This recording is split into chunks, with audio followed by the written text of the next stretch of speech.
నేటి తరానికి సర్దార్ సర్వాయి పాపన్న ఆదర్శమని వారిని స్మరించుకుంటూ వారి ఆశయాలను కొనసాగించాలని తెలిపారు మంత్రి సీతక్క. ములుగు జిల్లా కలెక్టర్ కార్యాలయంలో సర్దార్ సర్వాయి పాపన్న గౌడ్ 374వ జయంతి ఉత్సవాలు ఘనంగా నిర్వహించారు. ఈ కార్యక్రమానికి ముఖ్య అతిథిగా హాజరై ప్రసంగించారు మంత్రి సీతక్క. మనం మాట్లాడుకోవడం కూడా కరెక్ట్ కాదు. మేము కూడా కలిగిత కార్మిక సంఘం తరఫున ప్రతి మాకు తెలిసినంత వరకు చాలా మంది ఫస్ట్ చేశారు. ఇప్పుడు పబ్లిక్ సర్వెంట్స్ వచ్చారు, ప్రజాపాలన వచ్చింది, పబ్లిక్ సర్వెంట్స్ వచ్చాం. ఏది ఉన్నా మీరు దయచేసి మా దృష్టికి తీసుకురండి. ప్రతి సమస్యని ఇట్ విల్ బి రిజాల్వ్. ఏ సమస్య అయినా జెన్యూన్ ఇష్యూ.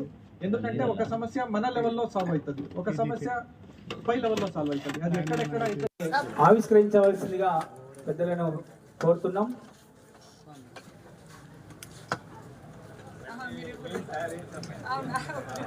పర్యావరణ హిత రాఖీలు వాటిని ఆవిష్కరించాలని మంత్రి గారిని కోరుతున్నాం. హరీష్ మొబైల్ కి హరీష్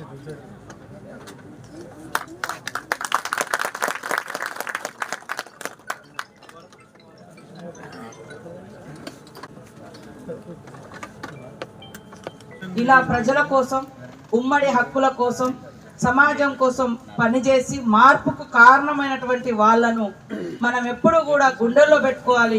వాళ్ళ జీవితాలను ఎప్పుడూ కూడా మరి 10 మందికి ఒక అధ్యయనం లాగా ఆనాటి సమస్యలు ఏంటి, ఇప్పుడు ఉన్నటువంటి పరిష్కారాలు ఏంటి అనే విధంగా ముందుకెళ్ళడానికి కూడా తోడ్పడుతుందనే ఉద్దేశంతో గౌడన్నల యొక్క సమస్యలను కూడా చర్చించుకోవడానికి ఈ యొక్క రోజును మరి మనం తీసుకొని ఈరోజు మన ములుగు జిల్లా కేంద్రంలో గౌరవ కలెక్టర్ గారి యొక్క అధ్యక్షతన మరి ఈ సమావేశం నిర్వహించుకోవడం చాలా సంతోషదాయకమని తెలియజేస్తూ గౌరవ కలెక్టర్ గారికి, అడిషనల్ కలెక్టర్ గారికి, అదేవిధంగా ఎక్సైజ్ సూపరింటెండెంట్ గారికి, సిఓ గారికి, గౌడ సంఘం పెద్దలకు, మరి నర్సన్న గారికి, బుచ్చన్న గారికి, అదేవిధంగా బీసీ వెల్ఫేర్ ఆఫీసర్ గారికి, అదేవిధంగా మన బుచ్చపతి గారికి, చిన్న బుచ్చన్న, పెద్ద బుచ్చన్న, రమన్న, అందరు, రాజేందర్ అన్న, మరి మన సింగిల్ విండో చైర్మన్ సంపత్ గారు, రాములు గారు, వివిధ గ్రామాల నుంచి వచ్చినటువంటి మా గౌడన్నలకు మద్దతుగా వచ్చినటువంటి మిగతా బీసీ సోదరులకు, పత్రికా మీడియా సోదరులకు, ఆల్ ఆఫీసర్స్ అందరికీ కూడా